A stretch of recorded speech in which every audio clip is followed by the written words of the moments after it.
करण्यात आलेले आहे. जिवंत नागरिक आणि बंदूक सुद्धा सापडल्यात. मुद्देमाल देखील पकडण्यात आलं. नेमकी काय जे आहे आरोपीचं बॅकग्राऊंड आहे आणि काय सांगाल? गुन्हे शाखा घटक 3चे सहाय्यक पोलीस निरीक्षक सर्जेराव पाटील यांना गोपनीय माहिती मिळाली होती की सुरेंद्र पाटील राहणार डोंबिवली कल्याण याच्याकडे बेकायदेशीर हत्यारे अग्निशस्त्र आहेत. त्या अनुषंगाने घटक 3चे पोलीस निरीक्षक अजित शिंदे आणि त्यांच्या टीमने ACP शेखर बागडे यांच्या पर्यवेक्षणामध्ये कारवाई आयोजित केली.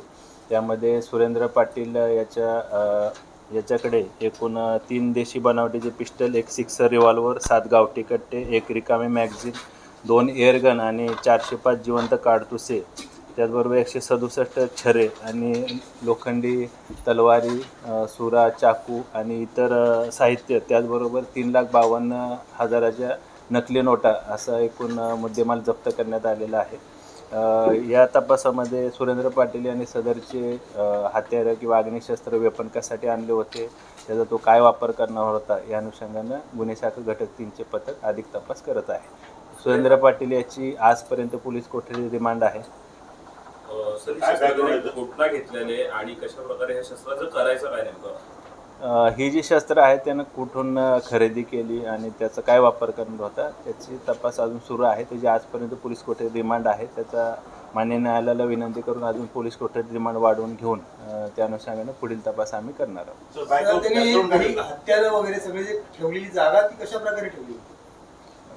तो तपासाचा भाग आहे. त्यामध्ये जी काय ते कायदेशीर कारवाई केलेली आहे, पंचनामा वगैरे करून आणि शस्त्र जप्त केले. यापूर्वी त्याच्यावर आता पुन्हा त्याला अटक केलेला आहे. परंतु या दरम्यान कालावधीमध्ये पाहिलं तर नकली नोटा असतील किंवा रिव्हॉल्वर घेऊन शस्त्र घेऊन त्याच्या इंस्टाग्रामवरती ज्या रील्स आहेत त्या तो वारंवार पोस्टच करत होता. कायद्याचा धाक कुठे त्याला उरला नाहीये का? यापूर्वी सुरेंद्र पाटील याच्यावर एकूण 12 वेगवेगळे गुन्हे दाखल आहेत. शरीराविरुद्धचे असतील किंवा आर्म ॲक्टप्रमाणे, शस्त्र अधिनियमप्रमाणे गुन्हे दाखल आहेत. त्याचबरोबर बलात्काराचे किंवा विनयभंगाचे सुद्धा गुन्हे दाखल आहेत. त्याच्यावर योग्य ते आम्ही प्रतिबंधक कारवाई करणार आहोत.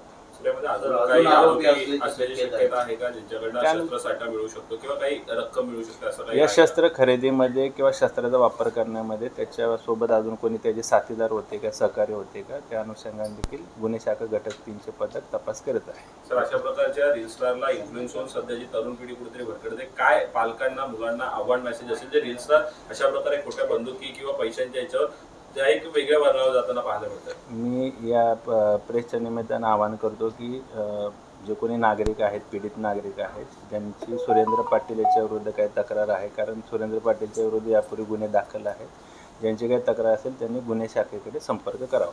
धन्यवाद.